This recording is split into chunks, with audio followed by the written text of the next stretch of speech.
Humble Saturn, please grant us the serenity to accept the things we cannot change, the courage to change the things we can, and the wisdom to know the difference. It's the day and hour of Selene. I'm Reverend Devin Malone, and you're listening to Selene's Gateway Morning Edition. Helios is at 10 degrees and 44 minutes of Aries. Selene is at 21 degrees and 30 minutes of Virgo. The ascendant is at 11 degrees and 20 minutes of Aries. Our dispositor loop for today ends up in this format. Selene in Virgo looks to Mercury in Pisces, who looks to Jupiter in Cancer, who once again looks to Selene in Virgo. We're then going to say that Jupiter is going to be the main influence and dispositor for the day because between the three of those choices, Jupiter is exalted and rising towards the fourth house angle or Imun Koli. For today's prayer, we're turning to the eighth Orphic hymn as provided by theoi.com, and the words have been copied to the written form of the podcast on my Patreon if you'd like to read along. And so it goes.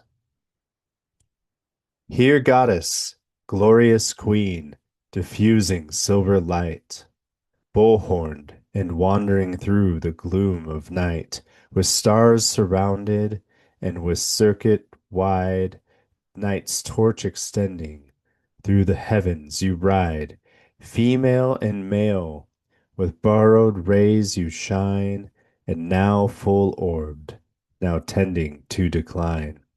Mother of ages, fruit-producing moon, whose amber orb night's reflected noon.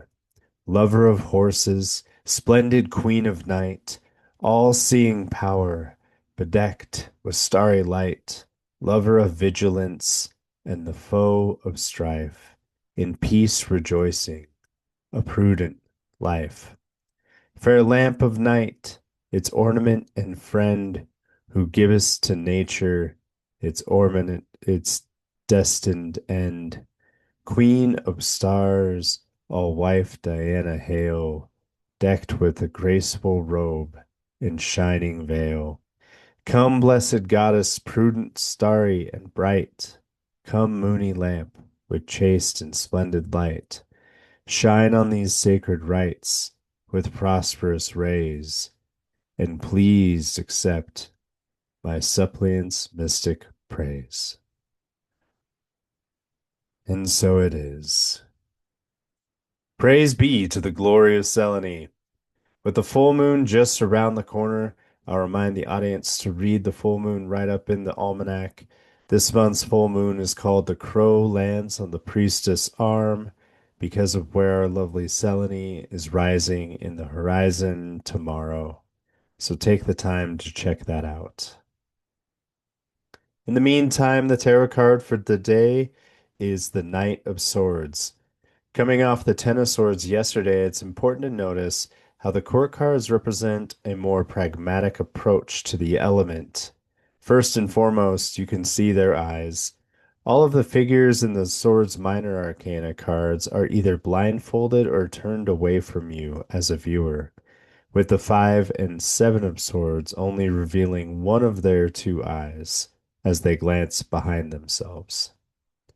The image of the classic Knight of Wands is clear of mind and ready to make decisions. In fact, charging full speed downhill with his sword out ready, swinging away and into the wind as you can see the trees blowing in the opposite direction in the background. This knight is going no matter what. The Knight of Swords can help us feel confident and actionable in our ideas and beliefs. However, we can become too rigid and too quick to judge. Be careful about being prone to jump into a conversation with assumptions that could lead to an argument where there didn't need to be one. The knight helps us push forward, though. Not unlike his counterpart, the Knight of Wands, he too has a battle in his storyline. However, the battle portrayed in the Five of Swords, unlike the Five of Wands, shows that the swords were used instead of wands. There's an inherent natural tendency towards like a more chaotic or destructive feeling in the Five of Swords. There's a sense of defeat, and the smirk on the victor's face says arrogance instead of pride. Likewise, the following card, the Six of Swords, in place of its opposite card, the Six of Wands, is not some glorious parade. Instead, it's a mournful trip down a river onto a new land in solitude. The Knight of Wands suffered a defeat of shame, even though a victory in contest was achieved. This is the baseline for the Nine of Swords decision making. Through past mistakes and regrets instead of glorious victories and accomplishments. So be mindful of the battles you choose and make sure that the effort is of the proper amount. What arguments are worth winning is a question that I keep in my front pocket whenever the Knight of Swords comes to save the day.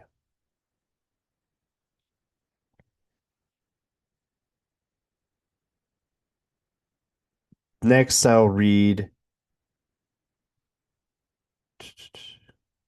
Yeah, next I'll read the from the book of the Journey of Oz and Wonderland, which you can find the image of the card for today in today's write-up. And so the Knight of Swords from their booklet says keywords, swift action, precision, impulsiveness, restlessness, courage, determination, intelligence, sharp mind, vision, adventure, travel, chaos. Navigating the perils of the sandy shore, Dorothy and Belena's escape from the relentless Wheelers brings them into an unexpected ally. Tick Tock, this mechanical marvel, with his unwavering precision and timely interventions, stands as a testament to sharp wit and logical thinking amidst chaos. His essence resonates with the energy of the Knight of Swords, a call to swift, informed action and clear, confident communication. As TikTok provides a guiding rhythm in Dorothy's journey, let his clockwork nature inspire your your charge ahead. With intellect, take decisions with his intellect, take decisive steps and voice your ideas with both confidence and precision. In the reverse position, in reverse, the Nine of Swords suggests an imbalance in communication and decision making. Impulsiveness might lead to unconsidered actions, diverging from TikTok's mechanical approach. Caution is necessary to prevent rash decisions and miscommunication. Find the equilibrium between swift action and thoughtful deliberation to avoid hasty choices and misunderstandings.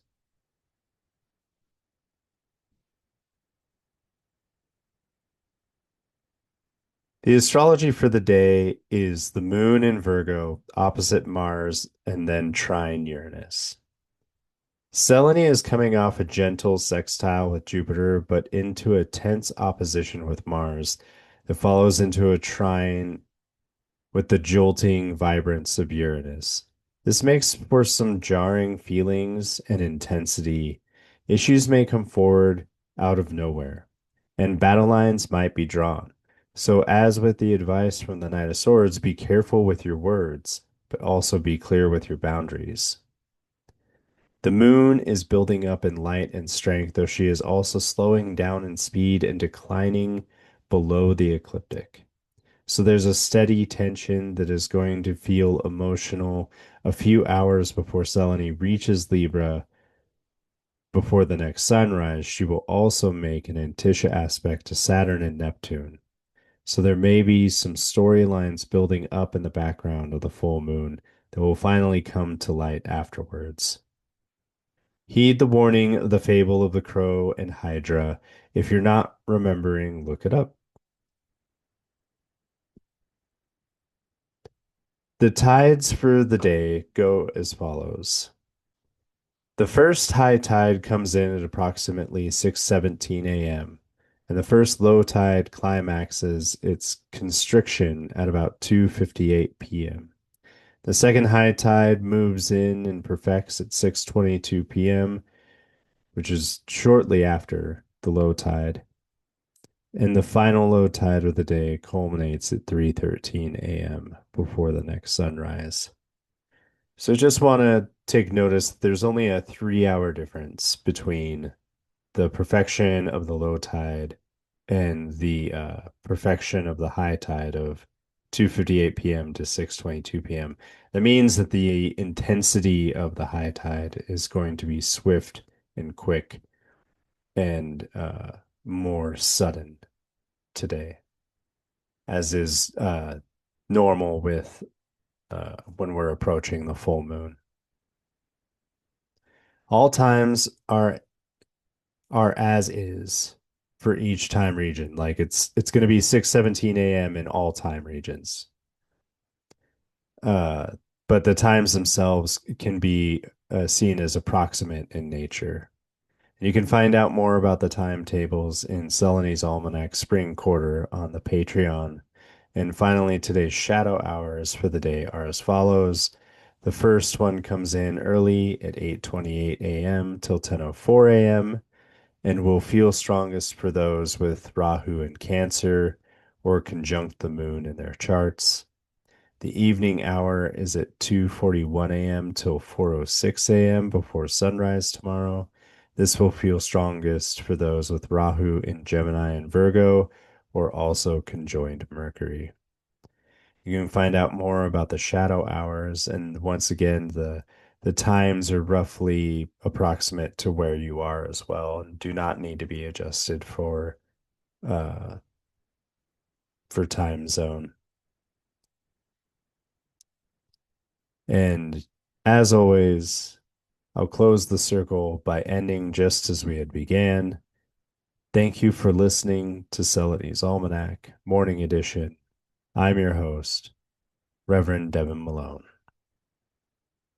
And we say, Humble Saturn, please grant us the serenity to accept the things we cannot change, the courage to change the things we can, and the wisdom to know the difference. May the fire inside guide you.